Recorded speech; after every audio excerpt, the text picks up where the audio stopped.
ఎవరు మహాత్ములు తప్పుడే మహాత్ముడు కాదు. స్వామి వివేకానంద చాలా స్పష్టంగా చెప్పారు, ఎవరి హృదయాలు పేదల కోసం పరితపిస్తాయో వారే మహాత్ములు.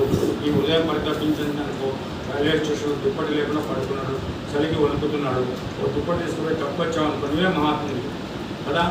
కాబట్టి ఎవరి హృదయాలు పేదల కోసం పరితపిస్తాయో, ఇది ఇలాంటివే చిన్నవి. ఎవడెవడో భిక్షగాడు వచ్చాడు మన ఇంటి ముందుకు, భిక్షగాడు వస్తే ఏదో కచేరి కొట్టకుండా దానికి ఇచ్చి పంపడం, సాయం చేయడం. దానంలో వచ్చిన వాడికి నేను పొలాయికి నీళ్ళగా 3 రోజులు మాకు పెట్టించాలి.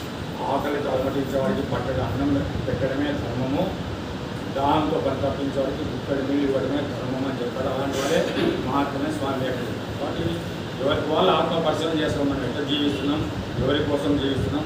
కేవలం పిల్లల కోసమైనా, ఆ పిల్లల కోసం మీరు ఎంత కష్టపడ్డాయి, బిల్డింగ్లు కట్టినా కొంచెం మంచంలో పడ్డావు అంటే డాక్టర్ వచ్చి